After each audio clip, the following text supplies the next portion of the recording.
भारतीय सेना के जांबाज जवानों के म्यांमार ऑपरेशन की कहानी सुनकर हर किसी ने दांतों तले उंगलियां दबा ली। लेकिन जिस जगह से सेना ने अब तक के सबसे बड़े सर्जिकल ऑपरेशन को अंजाम दिया, वहां पहुंचा आज तक। ग्राउंड जीरो से हमारे संवाददाता मंजीत नेगी की एक खास रिपोर्ट।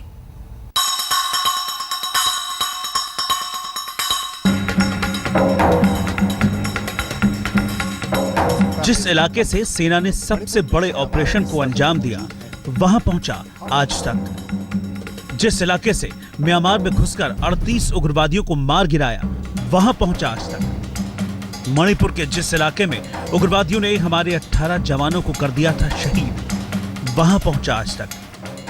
पिछले कई दिनों से चांदेल जिले में जिस तरह से सीमा पार से उग्रवादियों ने भारतीय सेना पर हमला किया और उसके बाद भारतीय सेना ने सरहद पार जाकर उग्रवादियों की सफाई के लिए आक्रामक हमला किया, इस पूरे इलाके में तनाव का माहौल है, निगरानी बढ़ा दी गई है। अगर मणिपुर के इस पूरे इलाके की बात की जाए तो कई ऐसे इलाके हैं जहां से अवैध तरीके से उग्रवादियों की घुसपैठ और तस्करी लगातार होती रहती है।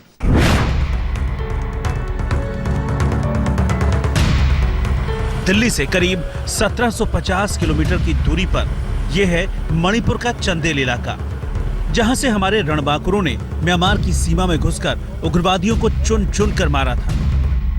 मणिपुर से लगने वाली भारत म्यांमार सरहद के अंदर भारतीय सेना के आक्रामक हमले के बाद पूरे उत्तर पूर्वी राज्यों में हाई अलर्ट है। खासतौर से जो आतंकी संगठन हैं वो एक बार फिर दोबारा अपनी उपस्थिति दर्ज कराने की कोशिश में हैं। खासतौर से NSCN खापलांग, KLA, उल्फा जैसे 4 से जो 5 संगठन हैं उग्रवादियों के, वो एकजुट होकर जवाबी हमले की तैयारी में हैं। और ऐसे में सुरक्षा बलों ने, आसाम राइफल सेना ने यहां पर अपनी निगरानी को कई गुना बढ़ा दिया है।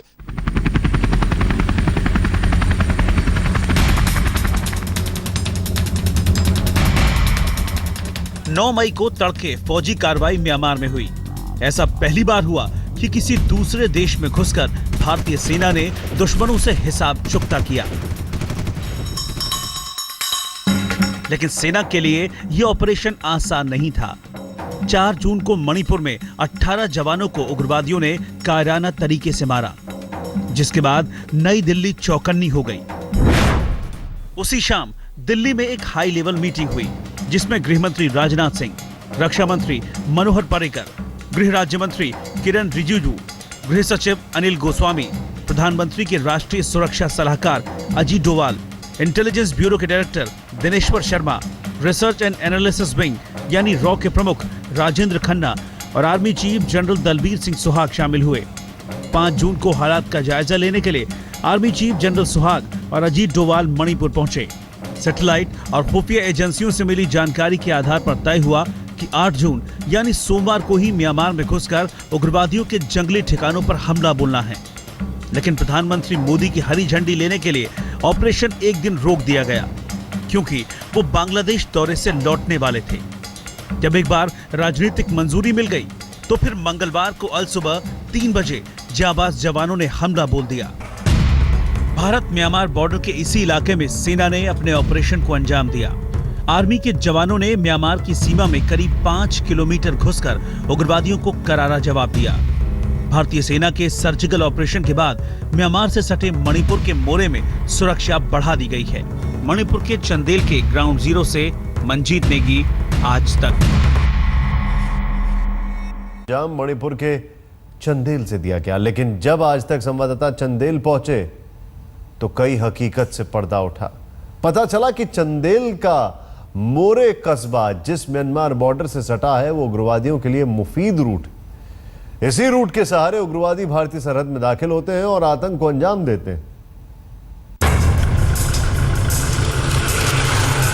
वैसे म्यांमार से लगी भारत की सीमा की लंबाई 1643 किलोमीटर है, लेकिन मणिपुर के चंदेल के मोरे के हालात कुछ अलग हैं। 10 किलोमीटर बॉर्डर का ये इलाका बिल्कुल संवेदनशील है। ग्राउंड जीरो पर जब आज तक की टीम पहुंची तो हकीकत से सामना हुआ। भारत म्यांमार सरहद पर लोगों की आवाजाही कितनी आसान है, इसका अंदाजा इस फेंसिंग को देखकर लगाया जा सकता है। इस वक्त हम मणिपुर में म्यांमार की सरहद में मौजूद हैं। हाल में भारतीय सेना की कार्रवाई के बाद अब म्यांमार इस बात से इनकार कर रहा है कि उसकी जमीन पर जो उग्रवादी संगठन उनको पनाह दी जा रही है। लेकिन पिछले कुछ सालों में जिस तरह से म्यांमार की सरहद से उग्रवादी संगठन लगातार भारतीय सीमा में घुसपैठ करते रहे हैं और खासतौर से जो कार्रवाई सेना के खिलाफ उनकी रही है उसको देखते हुए अब सरहद पर इस तरह की फेंसिंग की जा रही है। हालांकि ये जो फेंसिंग अभी बहुत ज्यादा नहीं है, सिर्फ 4 से 5 किलोमीटर में है। पीछे जो आसाम राइफल की चौकियां हैं वो मौजूद हैं, लेकिन फेंसिंग का काम बहुत कम इलाके में है। खुली सरहद, न कोई रोक टोक न कोई बंदिश। म्यांमार बॉर्डर से सटे हुए मोरे के 10 किलोमीटर के इस इलाके में महज 3 किलोमीटर इलाके में ही फेंसिंग का काम हुआ है। इस इलाके में ऐसे भी घर हैं जिसका दरवाजा भारत में खुलता है तो खिड़की म्यांमार में। हालांकि म्यांमार बॉर्डर से सटे इस इलाके में जगह जगह चेक पोस्ट भी हैं। असम राइफल्स चेकिंग का काम भी करती है, लेकिन पार नहीं होने की आड़ में उग्रवादी इसका भरपूर फायदा उठाते हैं। अब म्यांमार से आकर भारत की सरहद में हमले को पहले अंजाम देते हैं और फिर आसानी से म्यांमार में दाखिल हो जाते हैं। इसका एहसास यहाँ रहने वाले आम लोगों को भी है। आने जाने में दिक्कत नहीं होता है, लेकिन इंडिया वाला आदमी जाने में और आने में भी दिक्कत नहीं होता है। अगर बाई चांस बर्मा वाला आदमी आने में जाने में दिक्कत थोड़ा होते हैं, अपना आसाम राइफल आने से चेक वगैरह करते हैं, आर्गूमेंट थोड़ा पूछते हैं और उसके बाद में उन लोग का आईडी प्रूफ पूछते हैं। ऐसा नहीं कि बॉर्डर पर लोगों की आवाजाही के लिए कोई आधिकारिक रास्ता नहीं। दोनों मुल्कों के लोगों के लिए इसी इलाके में बना है ये ब्रिज। आज तक संवाददाता मंजीत नेगी इसी ब्रिज पर पहुंचे, जहां से भारत म्यांमार के लोग एक दूसरे के मुल्कों में आते जाते हैं। इस वक्त हम मणिपुर के चांदेल जिले के मोरे इलाके में हैं, जो कि भारत का म्यांमार से लगने वाला सरहद का इलाका है। ये दोनों देशों के बीच फ्रेंडशिप सेतु है।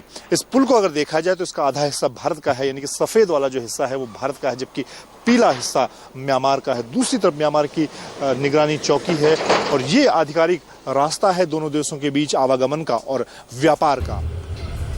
दरअसल इस ब्रिज के दोनों तरफ के 10 किलोमीटर के दायरे में आने जाने के लिए न तो पासपोर्ट की जरूरत पड़ती है और न ही वीजा की, जिसका फायदा उग्रवादियों के साथ साथ तस्कर भी कई बार उठाते हैं। चेकिंग के बावजूद कई बार तस्कर सुरक्षा बलों को चकमा देने में कामयाब हो जाते हैं।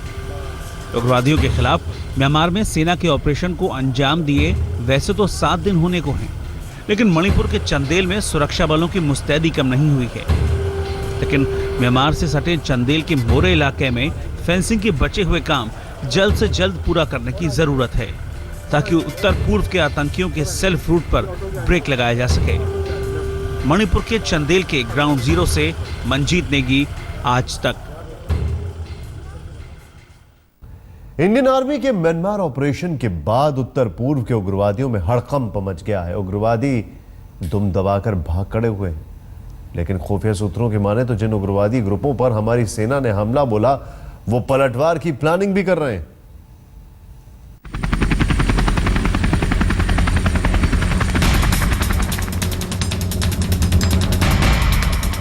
एक ऑपरेशन और मच गई खलबली। उत्तर पूर्व के उग्रवादियों में भगदड़ जैसे हालात बन गए हैं। इंडियन आर्मी के सर्जिकल ऑपरेशन के बाद बदला लेने की तैयारी में जुट गए हैं उग्रवादी।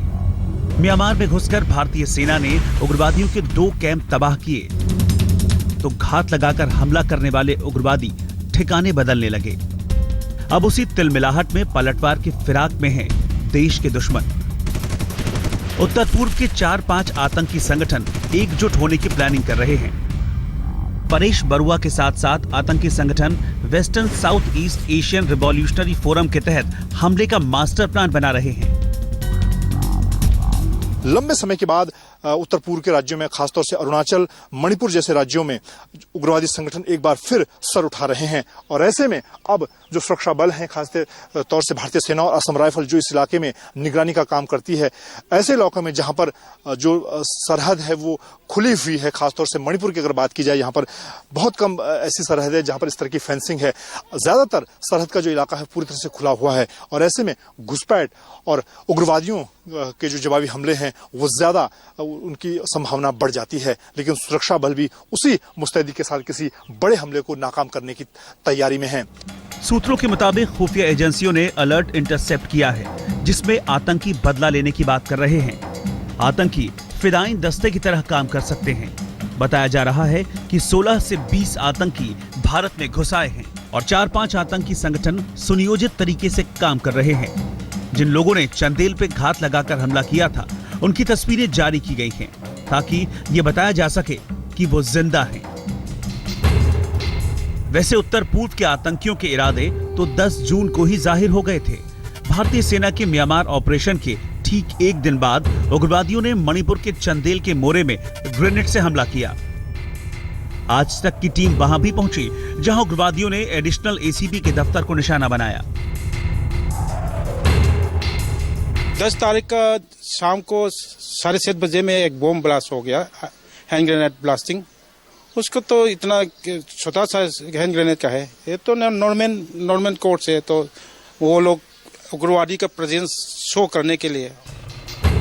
इसमें कोई शक नहीं कि उग्रवादी अपनी उपस्थिति बनाए रखने के लिए ऐसे कारनामों को अंजाम देते हैं, लेकिन सुरक्षा बलों ने भी इस बार सबक सिखाने की ठान ली है। 2003 में भूटान की सीमा में घुसकर भारतीय सेना ने म्यांमार की तर्ज पर ही ऑपरेशन को अंजाम दिया था, लेकिन इस बार हालात अलग हैं। कई उग्रवादी संगठनों के एकजुट होने के बाद सेना ने अपनी रणनीति बदल दी है और बदली रणनीति में उत्तर पूर्व के उग्रवादियों के होश फाख्ता है। मणिपुर के चंदेल के मोरी कब्जे से मंजीत नेगी, आज तक। जिस उग्रवादी ग्रुप ने मणिपुर में हमारे जवानों पर हमला बोला है वो था NSCN खापलांग ग्रुप। हमारी सेना ने इस उग्रवादी ग्रुप के 2 कैंपों को म्यांमार में मटिया मेट कर दिया, लेकिन हमले का मास्टरमाइंड बचकर निकल गया। आखिर कौन है वो मास्टरमाइंड जिसकी तलाश हमारी सेना को?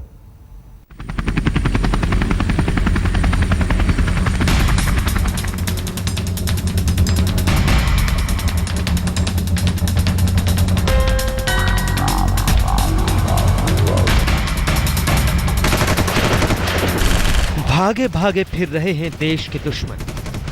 म्यांमार में दुम दबाकर पनाह लिए दुश्मनों में मची है भगदड़। इंडियन आर्मी के म्यांमार ऑपरेशन के बाद उत्तर पूर्व के दहशतगर्द खुद दहशत में हैं। मणिपुर हमले का मास्टरमाइंड हो गया है अंडरग्राउंड। सूत्रों के मुताबिक भारतीय सेना की 6 डोगरा की टुकड़ी पर हमले के पीछे इसी शातिर उग्रवादी का दिमाग था। नाम स्टारसन, हमले का मुख्य साजिशकर्ता, सदस्य MSCN खापलांग ग्रुप। स्टारसन ने ही हमले की पूरी प्लानिंग बनाई थी। NSCN खापलांग ग्रुप का यह आतंकी बेहद ही चालाक है। इसी ने घात लगाकर हमारे जाबाज जवानों पर हमले का ब्लूप्रिंट तैयार किया था। भारतीय सेना ने म्यांमार में जवाबी हमला किया तो स्टारसन भाग निकला। बदकिस्मती से सेना के ऑपरेशन में इसकी जिंदगी बच गई, लेकिन सेना के 9 जून के ऑपरेशन के बाद अब भी कई उग्रवादियों के शव म्यांमार में पड़े हुए हैं। सूत्रों के मुताबिक म्यांमार के तामू कस्बे से 70 किलोमीटर दूर काली मोयो के अस्पताल में 20 से ज्यादा उग्रवादियों के शव रखे हुए हैं, जबकि 50 से ज्यादा घायलों का इलाज चल रहा है। उत्तर पूर्व में उग्रवादी संगठनों में से एक है खापलांग ग्रुप। नाम SS खापलांग, मुखिया NSCN खापलांग ग्रुप, उम्र 75 साल। SS खापलांग ने मुइवा और इसाक के साथ मिलकर 1980 में NSCN बनाया था, लेकिन बाद में सब अलग अलग हो गए थे। भारतीय सेना के ऑपरेशन के बाद अब इस उग्रवादी ग्रुप के हौसले पस्त हो गए हैं। म्यांमार ने भी साफ कर दिया है कि वो अपनी जमीन का इस्तेमाल पड़ोसी मुल्कों में दहशत फैलाने के लिए नहीं होने देगा। मंजीत नेगी, चंदेल, आज तक। आप देखते रहिए आज तक।